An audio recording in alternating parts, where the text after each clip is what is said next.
Si vous êtes nouveau sur la chaîne, n'hésitez pas à vous abonner et d'activer la cloche de notification pour ne rien rater. On commence. La famille de Fatma Gül et Kerim est attablée au restaurant de l'hôtel. Ebnine arrive seule et dit que Fatma Gül ne vient pas manger. Elle veut rester dans sa chambre. Kerim demande de commander la même chose pour lui et il va voir Fatma Gül. Il frappe à la porte, elle ouvre. Kerim lui demande s'il peut entrer une petite minute, elle le laisse entrer. Il lui demande si elle le croit maintenant.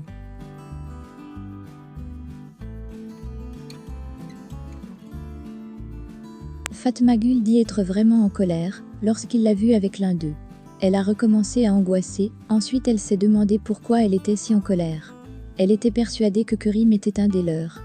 Kerim l'arrête immédiatement en lui disant une dernière fois que ce n'est pas vrai. Fatma Gül lui raconte ce que Vural lui a dit quand il est venu chez eux. Elle a pensé qu'il l'avait lui-même envoyé et elle en a éprouvé une grande déception car elle commençait à lui faire confiance.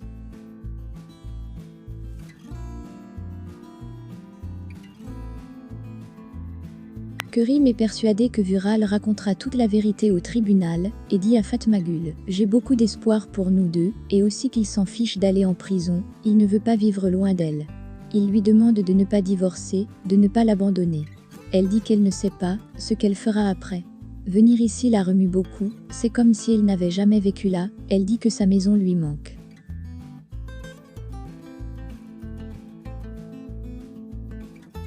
Kerim est content de l'entendre parler ainsi. Il sait très bien que c'est difficile pour elle. Les expressions d'Engin sont magnifiques. Lorsqu'il parle, ses yeux parlent, son regard parle. Un pur bonheur. Je vous laisse admirer ce soir. Il lui demande de venir manger avec eux, mais elle préfère manger seule dans sa chambre.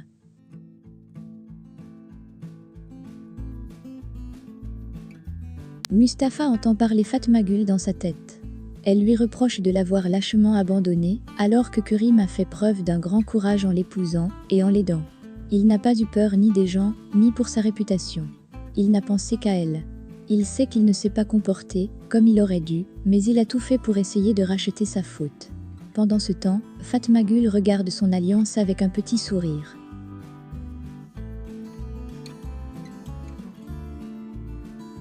Dans la prison, Selim et Erdogan mangent un bout de pain. Lequel ce dernier a volé aux autres en cuisine, il avait trop faim. Ils font toutes les corvées sous les ordres des détenus. Ils lavent les chaussettes, les chemises, la vaisselle. Un des détenus lit le journal et un article précise que la castration est envisagée pour les violeurs.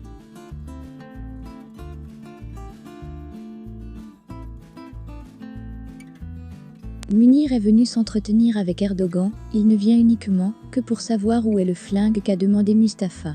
Mais ce dernier lui dit qu'il est venu le voir. Erdogan dit qu'ils ont peur des autres détenus, qu'il faut les sortir de là. Quand il demande l'arme à Erdogan, il lui répond d'abord « non pas question », puis se ravise et finit par dire où elle se trouve. Munir lui dit que Kerim est plus fort qu'eux, maintenant, et il faut qu'il négocie un arrangement avec Mustapha, car son témoignage est important.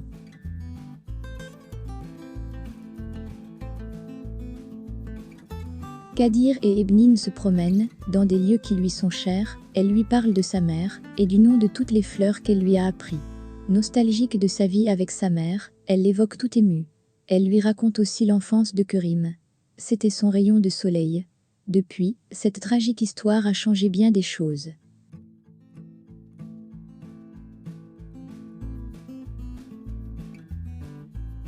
Perihan Yassaran appelle Mukaddes, elle veut lui parler, en tant que mère.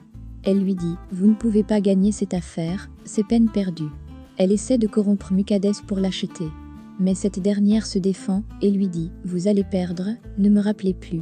Elle croyait avoir affaire avec une faible personne, mais Mukaddes sait quoi dire.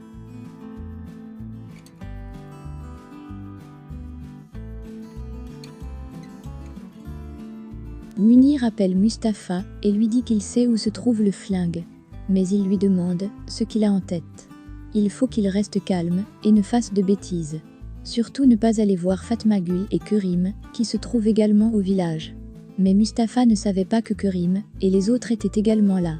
Munir lui rappelle qu'il faut témoigner d'abord, ensuite il lui donnera l'arme. Munir raccroche avec un sourire vainqueur.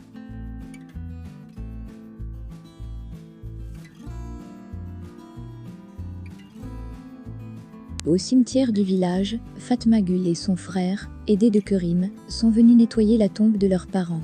Quand ils ont fini, Fatma Gül dit à Kerim qu'ils peuvent se rendre sur celle de sa mère, et la fleurir aussi. C'est en reconnaissance qu'elle a suggéré d'en faire autant pour lui. Il en a été ému.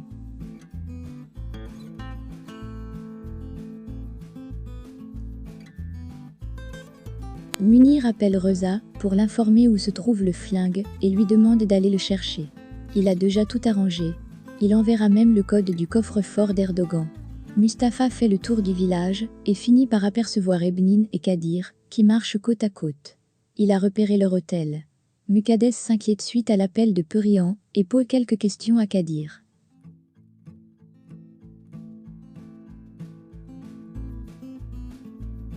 Kerim propose de sortir au restaurant, mais Fatma Gül ne veut pas voir du monde, elle refuse. Kerim décide de ne pas prendre le chemin sur la côte pour éviter des mauvais souvenirs. Mustapha a vu la voiture de Kerim stationnée vers l'hôtel, il se cache pour les observer.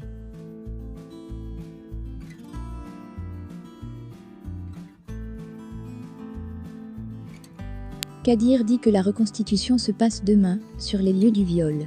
Fatma Gül se retire dans sa chambre. Erdogan dit à Selim que quand ils sortiront, il s'occupera de Kerim. Ils provoquent un détenu et se battent. Et Selim subit le même sort, et les affrontements sont de plus en plus sévères. Dans l'épisode de demain, il y aura une belle scène, le face-à-face de Kerim, Mustapha et Fatma Gül.